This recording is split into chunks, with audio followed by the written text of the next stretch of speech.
문재인 대통령 득표 41.4%의 비밀 뭐 이런 보도가 하나 나왔더라고요. 이게 지금 민주연구원 우리 원장님 계시는 민주연구원의 정책연구실장이라는 분 이진봉님 이분의 이야기인데 잠깐만 좀 짚고 넘어가실까요?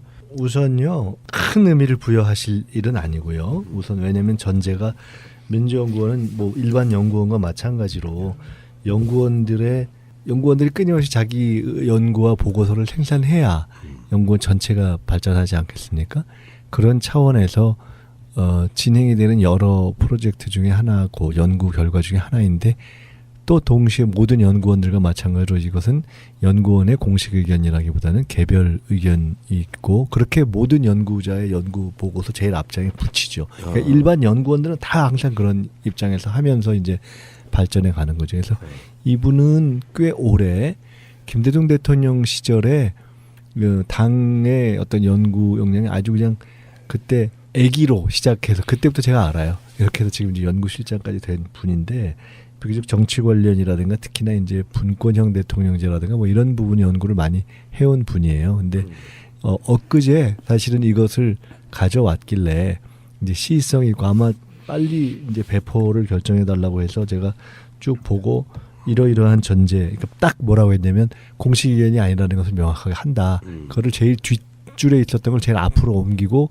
그렇게 했는데 보니까 어떤 세미나에 나가서 발표를 하셨더라고요. 근데 일단 그렇고요. 요지는 이번 이제 대선에서 득표한 표를 일종의 세그먼트라고 할까 좀 분석을 해본 거겠죠. 구분을. 그래서 촛불 이전에 있어서의 아주 핵심, 그러니까 소위 친문 중에 줄이고 줄인 가장 어떤 경우에도 흔들리지 않는 표를 핵심 지지층이라고 하고 거기에 당 지지층을 붙이고 거기에 이제 야권 성향 부동층을 붙이고 그다음에 탄핵 국면에서의 부동층, 그러니까 중간층 내지는 어떤 새누리당으로부터 흔들려 나와서 에이 정권이라도 바뀌어야 되겠지라고 한 표까지를 합쳐서 그것이 각각 15, 10, 9, 7 이렇게 해서 대략 41%가 나왔다라는 그것을 그 기존의 여론조사의 추이 이런 것들을 갖고 해본 것이고 수치에는 뭐 당연히 분석의 방법에 따라 차이가 있을 수 있는데 그렇게 일종의 양파처럼 이렇게 어떤 지지층의 구성을 4분화했달까 하는 것은 뭐 있을 수 있는 접근이고 또 종래에 있어 왔던 것을 조금 더 정교하게 해본 것이다. 이 정도로 이제 이해하시면 될 것 같고요.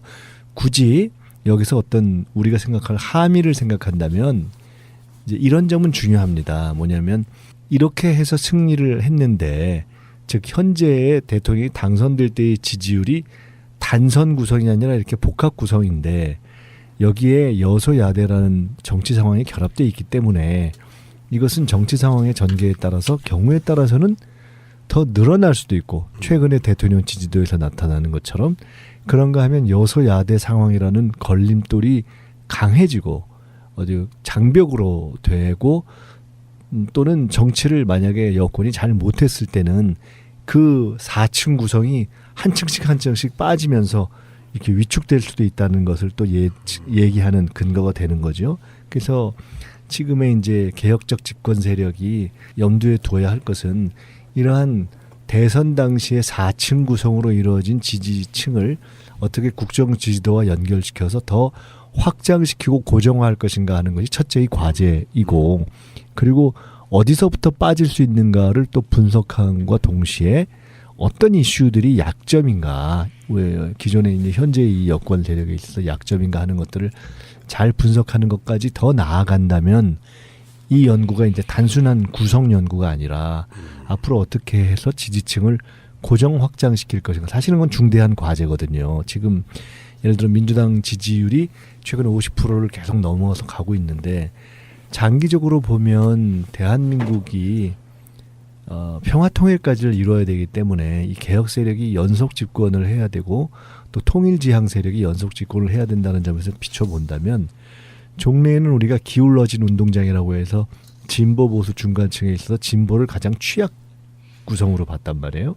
근데 앞으로 보면 이것을 역전시켜야 되고 안정시켜야 되는 숙제가 우리에게 있기 때문에 어떻게 어떤 정책을 통해서 이 고정 지지층을 확대할 것인가. 사실 이제 저는 이 연구는 출발점이고 우리가 예를 들어 민주연구원에서도 제기해야 하고 당이나 우리 민주개혁 세력에서 고민해야 될 지점은 그 점에 있다고 봅니다. 예. 저는 이거 봐요. 박근혜 정권이 무슨 짓을 해도 여론조사를 보면 30% 지지율 밑으로 안 빠졌었거든요. 탄핵 전까지만 해도. 그게 고정 지지층인 거잖아요. 아무리 못해도 그냥 지지해주는 그 바탕이 돼야 기본 여론조사를 좀 더 치고 나갈 수 있는 부분이 있는데 이 결론에 의하면 지금 현재 문재인 대통령의 고정 지지층은 15%쯤 된다는 거잖아요. 전체 인구 중에. 그러니까 기반 자체는 굉장히 취약한 거네요. 그건 이런 거죠. 그렇다고 볼 수는 없고요. 이건 대선 전에 예. 그 5년간의 상황에서 예를 들어 당이 어떻게 되든 정치 상황이 어떻게 되든 상관없이 문재인 대표의 그러니까 당시 대표의 개인적으로 어떤 경우에도 지지해주는 층이 마지노선 15 플러스 알파는 있었다고 봐야 된다는 거죠. 근데 이제 그런 점이 있었기 때문에 그것이 당 지지도도 가장 낮게 잡아서 이제 경선 당시에 실제로 후보들 지지율보다 당 지지율이 높았잖아요. 그때까지는 그랬다 이거예요. 그렇게 해서 버텨냈다는 것인데 또 하나 봐야 될 것은 흥미로운 것은 지금은 대통령 지지도가 당보다 높거든요. 그러니까 그 전까지는 당이 후보들을 견인했고 지금은 대통령이 당을 견인하고 있는 상황이어서 이 양자를 적절하게 봐야 된다는 거죠. 재밌는 게 있네요. 그 새누리당 지지했던 부동층이 국민의당 지지 부동층보다 많아요. 이 분석에 의하면은. 근데 오히려 이렇게 정치적 성향을 바꾼 사람들이 나중에 정치를 잘 해버리면 정말 탄탄한 콘크리트 지지로 바뀔 수 있는 가능성도 있거든요. 원래. 그럴 수도 예. 있고 이거 진짜 이런 면도 있죠. 현대 정치에서는 어떤 정당에 대한 로열티라는 게 상대적으로 조금 이완되어 있기 때문에 일반적으로 어떤 정당을 한 번도 지지하지 않았던 의미의 중간층 내지는 스윙 보터뿐만 아니라 어떤 정당을 지지했다 손 치더라도 지지를 바꾸는 그런 층이 또한 존재하거든요. 미국의 공화당 지지층이었다가 민주당을 찍거나 민주당 지지층이었다가 공화당으로 전향하는 그런 경우들이 일부 존재하는데 이번 같은 경우는 탄핵이라는 국면적 요인과 어찌 보면 큰 틀에서의 국내 정세에서의 단계적인 것까지 해서 변화할 수 있는 가능성은 보인 거죠. 근데 여기서 재밌는 표현이 하나 나왔어요. 이거 중요한 이게 포인트가 될 것도 같은데 일정 기간 지나면 국민들에게서 적폐청산 청구서가 날아올 것이다. 기대가 큰 만큼 실망도 클 수 있다는 의미잖아요. 이게. 적폐청산 청구서. 네. 저 그거는 못 읽어봤는데 그거는 이제 흥미로운 워딩을 썼네요. 이제 이거는 이제 행사에 참석한 출연자가 한 말인데. 배종찬 네네. 리서치 앤 리서치 본부장이 얘기했는데 거기는 없었구나. 예. 기우라고 보는데요, 저는. 그래요? 네, 적폐청산은 검찰개혁, 언론개혁, 그다음 재벌개혁, 그다음에 이제 일상적으로 우리가 느끼는 그 불합리함을 합리적으로 바뀌는 거잖아요. 이제 김상조 공정위원장이 사실은 있지도 않은 매우 억울하게 언론과 야당으로부터 공격을 받았던 이유도 정부의 재벌개혁의 의지의 한 표징이 김상조 위원장이었잖아요. 저는 적폐청산에 대한 대통령의 의지가 확고하기 때문에 청구서가 날라올 일은 그닥 없을 거다라고 봅니다. 계속 잘하십시오 이런 의미잖아요. 계속 잘하십시오. 앞으로도. 사실은 조금 미안하지만 이분 종편에 나와서 그닥 저희 더불어민주당의 우호적인 분은 아니었어요. 누구죠? 누구? 배종찬 리서치 앤 그렇지. 리서치 본부장이요. 이렇게 생기신 분이죠, 이렇게. 네. 예. 이런 포지션에 있는 분들은 이쪽 저쪽에 대해서 다 조금 객관적 연하는 입장을 취할 수밖에 그렇겠죠. 없잖아요. 예. 그러니까 이런 것도 지금 현재 이제 민주연구원에서도 뭐 100년 정당, 뭐 100일 플랜 이런 거 하는 것처럼 저는 그게 오늘 주제로 잡았던 것 중에 하나가 그거의 연장선인 줄 알았어요. 처음에는. 그래서 이게 원장님한테 여쭤보지도 않고 한번 주제로 잡아본 거였고. 네. 이거는 그냥 지난 대선에 대한 평면적인 1차적 평가 아닌가 전 싶어요. 100일 정당 그 플랜은 지금 잘 되고 있습니까? 그건 이제 사실 오늘 새벽에도 제가 일어나서 좀 초를 잡다가 일단은 제가 발제를 좀 해야 되고요. 기초 발제를 하고 당내에 관심 있는 부분들로 이제 위원회를 구성해서 한번 거르고 당내에 제기를 해야 되는데 잘 진행되고 있고 잘 될 거라고 봅니다. 그래서 하여간 신속하게 뭐 예를 들어 오늘 지금 이제 저희가 방송하고 있는 것이 토요일인데 오늘 저녁에 최재성 의원 등이 주동이 돼가지고 지금 당원 번개를 해요. 옥상에서 하는 거요? 네네. 그런데 그것을 또 제가 기왕 하는 거 이게 앞으로 우리가 100년 정당으로서의 어떤 당원 제대로 된 혁신 저는 누누이 전에부터 말씀드렸지만 저는 철저한 당원 주권론자거든요. 근데 이제 이것의 발전과 결합시킬 방법을 연구를 해야 돼요. 그러니까 그냥 단순히 전당대회 때문에 표 한 번 찍는 거 이걸 뛰어넘어서 직접 민주주의 또는 당원의 직접 참여를 더 확대해야 되는데, 그래서 이번 대선에서 최대 공로자가 사실 당원이기 때문에 어떻게 이걸 확대할 방법을 제도화하느냐라는 차원에서 제가 당원들의 일종의 집단 수기, 집단 토론 이런 실험을 좀 오늘 기왕하는 요 계기에 해보자라고 제기를 해서 아마 그런 전문 어떤 에이전트하고 함께 오늘의 행사를 그냥 단순한 축하 파티 수준이 아니라 집단 토론 실험하고 연계를 해볼 겁니다.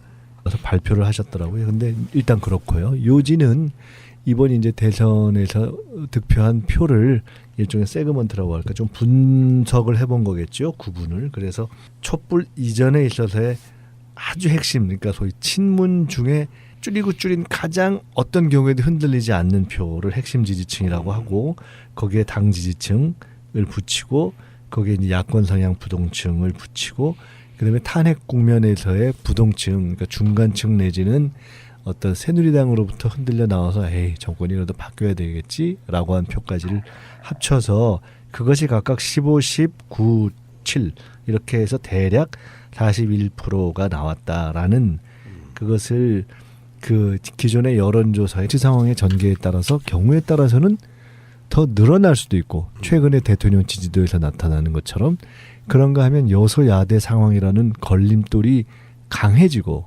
어디 장벽으로 되고, 또는 정치를 만약에 여권이 잘 못했을 때는 그 4층 구성이 한 층씩 한 층씩 빠지면서 이렇게 위축될 수도 있다는 것을 또 얘기하는 근거가 되는 거죠.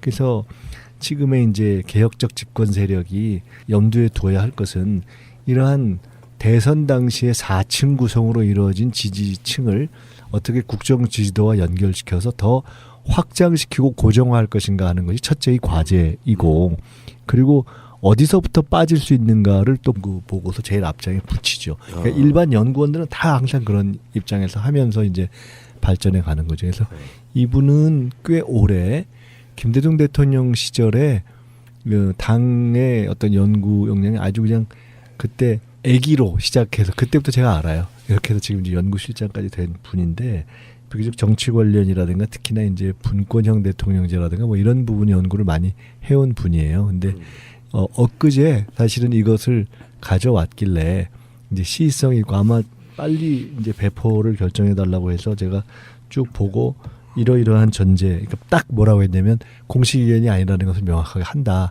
그거를 제일 뒷줄에 있었던 걸 제일 앞으로 옮기고 그렇게 했는데, 보니까 어떤 세미나에 나가 문재인 대통령 득표 41.4%의 비밀 뭐 이런 보도가 하나 나왔더라고요. 이게 지금 민주연구원, 우리 원장님 계시는 민주연구원의 정책연구실장이라는 분, 이진봉님, 이분의 이야기인데 잠깐만 좀 짚고 넘어가실까요? 우선요, 큰 의미를 부여하실 일은 아니고요. 우선 왜냐하면 전제가 민주연구원은 뭐 일반 연구원과 마찬가지로 연구원들이 끊임없이 자기 연구와 보고서를 생산해야 연구원 전체가 발전하지 않겠습니까?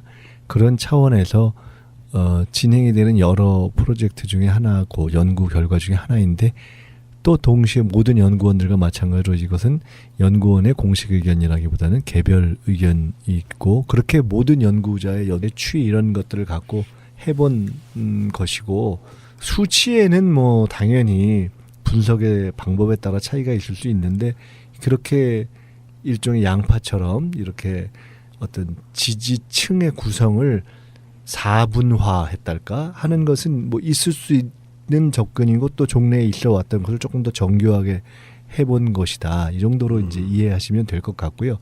굳이 여기서 어떤 우리가 생각할 함의를 생각한다면 이제 이런 점은 중요합니다. 뭐냐면 이렇게 해서 승리를 했는데, 즉 현재의 대통령이 당선될 때의 지지율이 단선 구성이 아니라 이렇게 복합 구성인데, 여기에 여소야대라는 정치 상황이 결합되어 있기 때문에 이것은